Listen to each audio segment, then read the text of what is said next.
स्वागत है स्टूडेंट्स। यहाँ पे देखिए क्वेश्चन दिया हुआ है that a long straight wire in the horizontal plane. ठीक है, अब देखिए हॉरिजॉन्टल प्लेन जो कहा जा रहा है वो क्या है, वो ध्यान से समझना है, डायरेक्शन को ध्यान से समझना है, क्वेश्चन बहुत आसानी से बना लेंगे आप।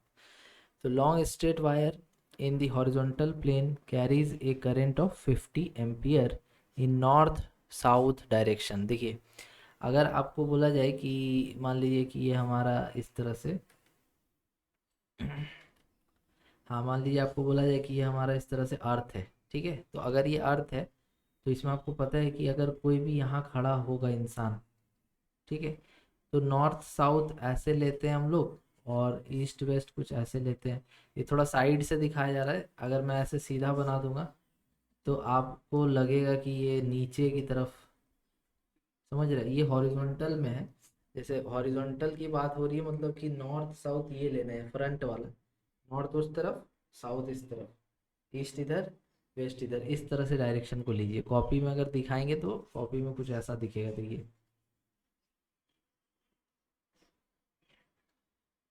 कॉपी में नॉर्थ साउथ कुछ ऐसा दिखेगा। ये नॉर्थ है, ये साउथ है, ये ईस्ट है और ये वेस्ट है, इस तरह से रहेगा। ठीक है, तो क्वेश्चन में जो बोल रहा है कि जो प्लेन है वो हॉरिजॉन्टल है, मतलब ऐसे हॉरिजॉन्टल प्लेन है, हॉरिजॉन्टल, वर्टिकल नहीं है। ये कॉपी में वर्टिकल दिख रहा है लेकिन है कैसे, हॉरिजॉन्टल है। तो नॉर्थ साउथ समझ गया, नॉर्थ आप, नॉर्थ आप आपके तरफ, साउथ मेरे तरफ और ईस्ट इधर और वेस्ट इधर। ठीक है, ऐसे है। तो अब यहाँ पर देखिए कि हमारा जो करंट है वो 50 एम्पियर का है और कहाँ से कहाँ जा रहा है, नॉर्थ से जा रहा है साउथ। तो नॉर्थ से साउथ मतलब कि करंट को हम लोग ऐसे दिखा दिए, 50 एम्पियर करंट का वैल्यू दिया हुआ है कि 50 एम्पियर लेना है और डायरेक्शन हम लोग दिखा दिए कि नॉर्थ से साउथ में फ्लो हो रहा है। तो मैग्नीट्यूड बताना है और डायरेक्शन बताना है किसका, बी का मतलब मैग्नेटिक फील्ड का। कहाँ पर, at a point 2.5 metre east of the wire, मतलब कि वायर से 2.5 मीटर ईस्ट में। तो यहाँ वायर है और ईस्ट इधर होगा, तो ईस्ट इधर होगा तो यहाँ पे 2.5 मीटर आगे जा कर के इस जगह मान लीजिए कि पॉइंट पी पर मैग्नेटिक फील्ड कितना होगा, ये हम लोग को बताना है। अब देखिए क्वेश्चन में क्या कह रहा है कि लॉन्ग स्ट्रेट वायर है। लॉन्ग का मतलब होता है इनफाइनाइट, एक तरह से हम लोग मानते हैं यहाँ पे। तो इनफाइनाइट वायर जब आप पढ़े होंगे किस में, तो बायोट सेवार्ट लॉ में। तो इनफाइनाइट वायर में आपको बताया गया होगा कि मैग्नेटिक फील्ड निकालने का फॉर्मूला क्या होता है। ठीक है, तो देखिए अगर मान लीजिए हमारे पास कोई इनफाइनाइट वायर होता है तो उसके चलते, जैसे कि इनफाइनाइट वायर है ऐसे, इधर भी वायर जा रहा है जा रहा है और इधर भी वायर जा रहा है जा रहा है, ख़त्म ही नहीं हो रहा, लॉन्ग है। तो माइनस इनफाइनाइट से प्लस इनफाइनाइट इस तरह से एक वायर है।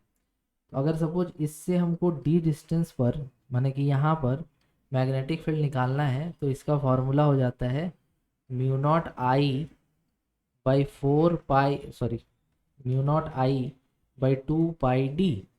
ठीक है, यहाँ आई करंट है और डी क्या दूरी है, कहाँ पे निकालना है, ये फॉर्मूला होता है।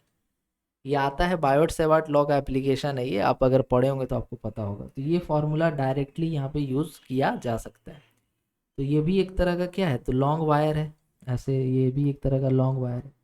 तो अगर ये लॉन्ग वायर है तो यही सेम फार्मूला हम लोग लगा देंगे। करंट हम लोग को पता है कि 50 दिया हुआ है, डिस्टेंस हम लोग को पता है कि 2.5 मीटर दिया हुआ है।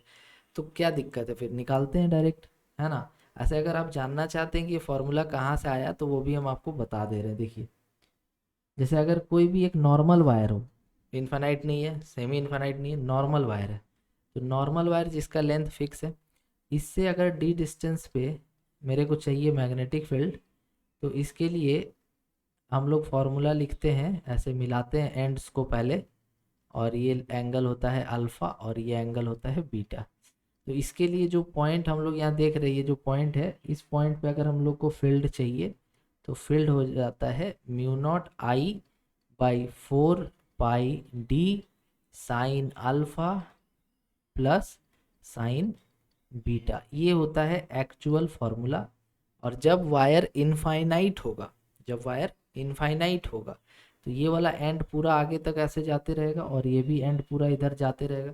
दैट मीन्स कि जो अल्फ़ा है ये काफ़ी ऊपर तक जाना पड़ेगा देखने के लिए, दैट मीन्स अल्फ़ा जो है वो 90 डिग्री हो जाता है। ये अल्फ़ा कितना हो जाता है, 90 डिग्री। सेम उसी तरह से इधर भी बहुत आगे तक जाकर देखना पड़ेगा, मतलब बीटा भी 90 डिग्री होता है, ठीक है। और इस तरह से ये बन जाता है फॉर्मूला किसका, तो इनफाइनाइट वायर का। जब हम लोग यहाँ 90 रखेंगे और यहाँ भी साइन 90 रखेंगे तो 1+1 हो जाएगा, और 1+1 2 हो जाएगा, और ये 2 से 2 कट जाएगा, तो वही आ जाता है μ0I/2πd। तो ये डायरेक्ट फॉर्मूला है, कैसे आया वो हम आपको बता दिए। तो μ0I/2πd यहाँ पर हम लोग लगा रहे हैं, ठीक है ना, वैल्यू रख रहे हैं। तो B = हो जाएगा μ0I करंट बाई 2πd, यही लगाएंगे हम लोग, ठीक है। तो देखिए μ0 का जो वैल्यू होता है वो होता है 4π × 10⁻⁻7, ये μ0 का वैल्यू है, ओके।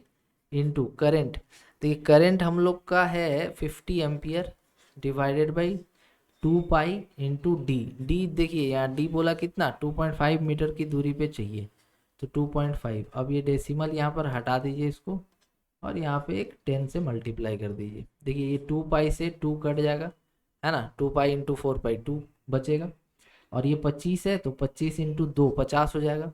तो b कितना आ रहा है, b आ रहा है 2 2 जा 4 × देखिए यहाँ पावर में -7 है और यहाँ पावर में 1 है, मतलब 10 का पावर -6 बचेगा, तो 4 × 10 का पावर -6 टेस्ला।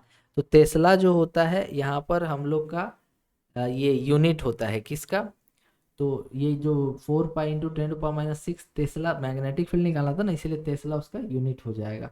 तो आप समझ गए होंगे यहाँ पे कि किस तरह से करना था। μ0 का वैल्यू 4π × 10⁻⁷, नीचे 2π था, 2 बचा, तो इस तरह से ये आंसर आ गया। अब देखिए, अब यहाँ पर बोला था कि डायरेक्शन भी निकाल के बताओ, मतलब मैग्नेटिक फील्ड का केवल मैग्नीट्यूड नहीं बोला था, डायरेक्शन भी निकाल के बताओ। तो डायरेक्शन अगर निकालते हैं तो उसके लिए हम लोग right hand thumb rule use कर सकते हैं। देखिए जैसे आपका करंट कैसे है, ये कलम आप देख रहे हैं, तो इसमें जो है आपका नॉर्थ किधर है, तो नॉर्थ साउथ आप समझ रहे हैं, ऐसे देखिए थोड़ा सा टिल्ट कर देते हैं, तो नॉर्थ आपके तरफ, साउथ मेरे तरफ।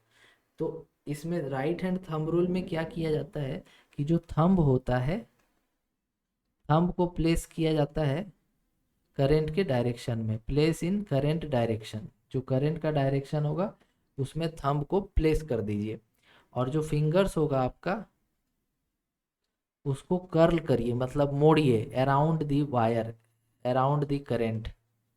तो करके हम आपको बताते हैं। देखिए जैसे आपका नॉर्थ किधर है, नॉर्थ साउथ है, ऐसे कलम ले रहे हैं, ठीक है, ये जो नॉर्थ है आपके तरफ, साउथ मेरे तरफ, तो करंट मेरा नॉर्थ टू साउथ जा रहा था, नॉर्थ टू साउथ, मतलब कि थंब को रखना पड़ेगा नॉर्थ टू साउथ में।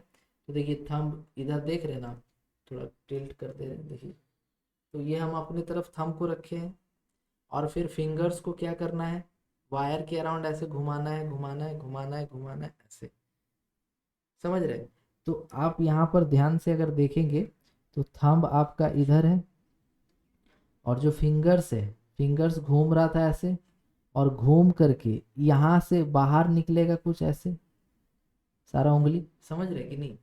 तो जब आप यहाँ पर ध्यान से देखेंगे तो आपको पता चलेगा कि जो फिंगर्स है वो वायर के चारों तरफ घूम करके, यहाँ पी से, वायर के चारों तरफ घूम करके पी से ऐसे बाहर आएगा ऊपर की तरफ, ठीक है, नहीं समझे। देखिए अगर आप ऐसे देखेंगे तो थंब ऐसे रखिए और फिंगर्स को कर्ल करिए, पी पॉइंट पे जाइए, फिंगर्स पी पॉइंट से क्या आ रहा है, बाहर आ रहा है, तो पी पॉइंट से बाहर आ रहा है, लेकिन ये तो है हॉरिजॉन्टल प्लेन में, मतलब कि पी पॉइंट से मेरा क्या आ रहा है, पी पॉइंट से ऊपर आ रहा है, तो यहाँ पर हमारा डायरेक्शन हो जाएगा वर्टिकली अपवर्ड, मैग्नेटिक फील्ड क्या हो जाएगा, वर्टिकली अपवर्ड डायरेक्शन में।